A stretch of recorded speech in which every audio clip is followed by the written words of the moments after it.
মুসা আলাইহিস সালাম ফেরাউনের সামনে যেয়ে দাঁড়ালেন।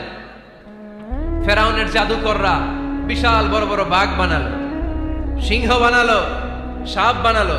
মুসা আলাইহিস সালাম দেখে ভড়কে গেলেন, ভয় পেয়ে গেলেন। আল্লাহ বললেন, মুসা ভয় নাই, তোমার লাঠিটা খালি ফেলো। কি ফেলো? মুসা আলাইহিস সালামকে একটা লাঠি দিছে কে?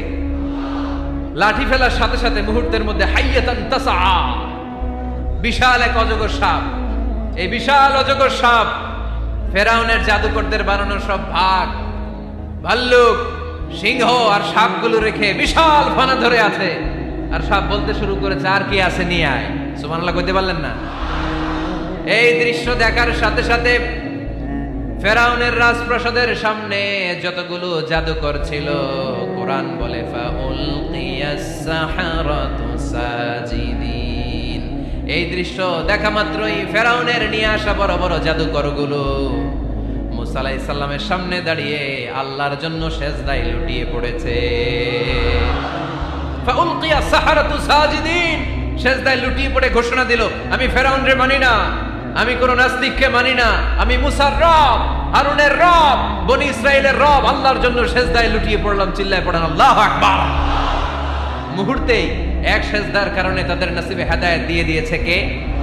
পৃথিবীর কেউ কাউরে হেদায়েত দিতে পারে? অনেক বাবা ছিল নবী, ছেলের কপালে হেদায়েত নাই, আছে না নাই? অনেক ছেলে ছিল নবী, বাবার কপালে হেদায়েত নাই, আছে না নাই? হেদায়েত দেওয়ার মালিক একজন, চিল্লায় বলেন তিনি কে?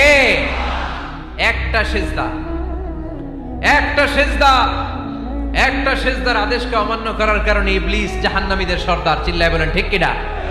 ওয়া ইয কুলনা লিল মালাইকাতি ইসজুদু লিআদম ফাসাজাদু ইল্লা ইবলিস আবা ওয়াস্তাকবারা ওয়া কানা মিনাল কাফিরিন।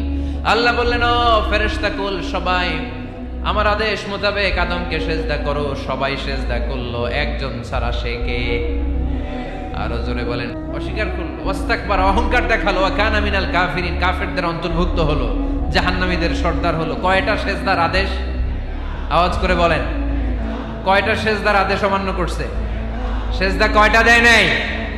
আপনি দেন নাই কয়টা? হ্যাঁ, আমরা দেই নাই কয়টা? এক সেজদা না দিয়া জাহান্নামীদের লিডার। আমরা সেজদা মিস করছি কয়টা? কয়টা? মুসলমান সেজদায় লুটিয়ে পড়তে হবে একজনের খুশির জন্য, তিনি কে?